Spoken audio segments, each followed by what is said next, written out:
Aí galera, beleza? Tudo bom, galera? Aí o Braulio falando com vocês aqui para o Boteco Ball, aliás, do Boteco Ball, não é isso, galera? Galera, seguinte, hoje acabei de assistir agora o jogo do Flamengo e Fluminense, aliás, Fluminense e Flamengo, né, lá no Maracanã, cara. Hoje estou aqui no Estúdio Fezes em homenagem ao o que foi o jogo, na minha opinião, do Fluminense e do Flamengo, ok? Galera, primeiro tempo praticamente foi um marasmo. Eu achei um marasmo. O time do Flamengo entrou em campo faltando em média o que 5, 6 jogadores. É isso, 5, 6 jogadores. Ou seja, muito complicado. O ataque com Vitor Gabriel, né? Gabriel Vitor, Vitor Gabriel, é mais ou menos o nome assim. Ou seja, a zaga só tinha o Rodrigo Caio, o resto era René, não é isso? Como a gente já conhece, René. É complicado. René, tinha também o Gustavo, não é isso? Tinha também do outro lado, na direita, era o... Fugiu o nome agora, pintou até o cabelinho loirinho. Fugiu o nome dele agora. Cara, sinceramente é muito complicado. O Milho Arão, né, no banco, né, jogadores importantes. No ataque, lá na frente, no meio ali era o Everton Ribeiro, que é titular, não é isso? No lado esquerdo de ataque ali é o Michael, né? É isso que seria o substituto de Bruno Henrique, né? Mas não se compara, né? Então, cara, o time todo remendado, né? Também a gente entende, né? Do compromisso do Flamengo que quarta-feira tem, né?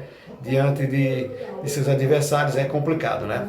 Então foi uma grande oportunidade, né? Isso que o Flamengo tinha, assim, de tentar mostrar, né? Que os seus reservas realmente eles comparecem, né? Mas infelizmente a gente sabe que o jogo com Fla-Flu, meu amigo, é no cego, não é jogo fácil, é muito complicado. Primeiro tempo um jogo blasé, ou seja, um jogo sem, galera, sem sal, sem açúcar e sem sabor. Foi o primeiro tempo de Fluminense e Flamengo. Logo aos 15, 16 minutos, né, mais ou menos por aí, o Fluminense acha uma jogada na área esporádica e consegue fazer o seu gol através de Kennedy, né, Kennedy que é artilheiro, né, foi artilheiro das divisões de base do Fluminense. Foi o que aconteceu, complicou para o Flamengo. Nisso daí, segundo tempo, né, o Flamengo vem para campo, e o Renato começa a fazer algumas substituições, já porque não podia ficar aquele marasmo, né, que é no primeiro tempo, que parecia um treino, né, um jogo sem ânimo, sem raça, ou seja, 20 mil ingressos liberados com torcida mista hoje, né, foi liberado.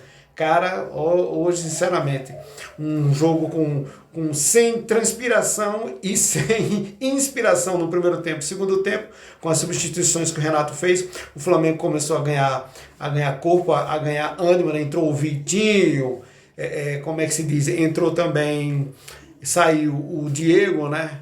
O Diego também vindo de contusão, saiu o Diego, foi feito algumas substituições, entrou o Ramon pelo lado esquerdo, né? Que eu gosto muito mais. E foi o que aconteceu quando o Flamengo estava interessado na partida, colocando aquela pressão e mais interessado, criando algumas oportunidades. Foi o que aconteceu, o Fluminense achou o segundo gol, através de quem? Kennedy. E em cima de quem? Falha de quem? Meu amigo René. Foi assim como foi no primeiro tempo, que foi um cruzamento, né, do lado esquerdo para o lado direito.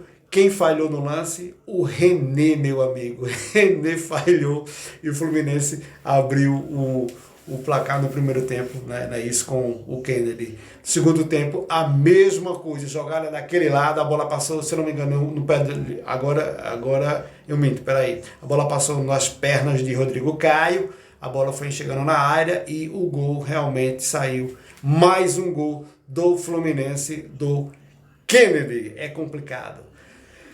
Quando o Flamengo estava bem em campo, né, estava criando as oportunidades, o Vitinho engolindo a bola, né, isso, o Michael com um apoio mais do Vitinho ali, o Michael se deslocava para a lateral, assim, para o lado esquerdo, lado direito, tentando arranjar uma brecha, né, para poder fazer com que o Flamengo pudesse empatar a partida, coisa e tal. Nada, cara, foi o que aconteceu quando o Flamengo estava com as melhores ações. O Flamengo leva o terceiro gol, agora com culpa de quem? De Gustavo. O Gustavo apanhou da bola, perdeu a bola para o atacante do Fluminense e é complicado, meu amigo, simplesmente o terceiro gol do Fluminense. Ou seja, o resumo da partida tinha que ser no Estúdio Fezes, não é isso, galera? tinha que ser um jogo, um comentário sem, né? Sem sal, sem açúcar e sem sabor. Isso é o que foi o jogo do Fluminense e Flamengo. Ou seja, se o Atlético aproveitar, né, pode abrir, se eu não me engano, 12 a 13 pontos, né, se ele aproveitar. O Fortaleza conseguiu hoje ganhar, né, até onde eu estava sabendo, ganhar de 3, se eu não me engano, foi 3 a 0, não é isso? Se eu não me engano, foi 3 a 0 em cima do Atlético Paranaense, que também tem outro compromisso quarta-feira, né? A gente sabe disso, com um time alternativo. Então é complicado. Eu não acredito que o Flamengo ainda tenha condições, assim, que ele seja campeão do Atlético, porque agora assim, não depende mais de si, o Atlético só depende dele, e o Flamengo em 3 competições, galera, é muito difícil ganhar as 3. Então eu acho que o caminho está mais do que aberto, pode entregar o título ao Atlético Mineiro, e o Flamengo deu adeus, para mim, na minha opinião, ao Campeonato Brasileiro. Beleza, galera? Se você não assistiu o jogo, não perdeu nada, meu amigo, mas não perdeu nada mesmo. Aquele abraço, valeu, e até uma quarta-feira dessa aí, a qualquer live aí a gente no pedaço. Valeu, galera, tchau, tchau, alô!